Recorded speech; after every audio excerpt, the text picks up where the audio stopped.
Welcome back to another episode of Motogp Mac, and today we're going to talk about Johan Zarco's comments about his Thai test. Now, speaking recently, Zarco said, "The engineers can answer better than I can, because I was really focused on my writing and also my feeling, so I can give correct answers to the engineers.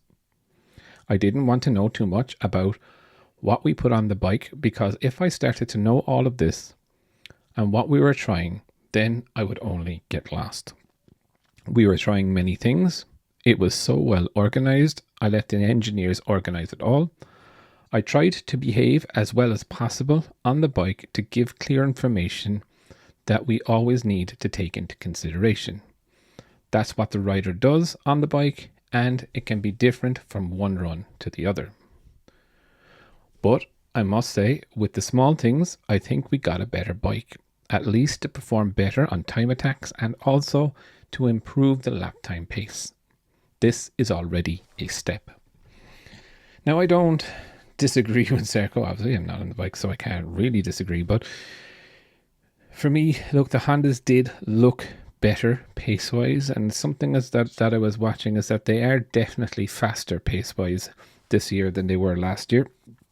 And remember, the Thai Grand Prix was one of their better race weekends anyway for them, so it will be interesting to see how they get on in the next 2 weeks' time. Once they start the Friday practice into the race weekend, when everything gets into anger.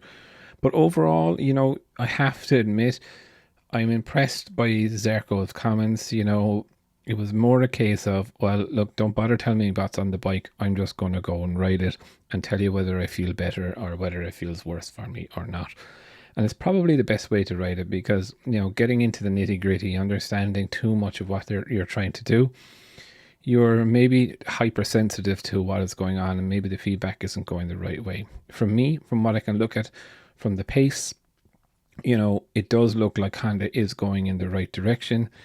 They still have a long way to go, but, the Sepang test and this test wasn't just one lap wonders. There was genuine pace there. Of course, there is a major asterisk in this. Testing is testing and racing is racing. And I think we're really going to see where Honda are after the first couple of races, not just the first one. But I would definitely love to know your thoughts. What do you think of Johan Zarco's comments? Definitely leave your thoughts in the comments below. And I'll be back again tomorrow with another video.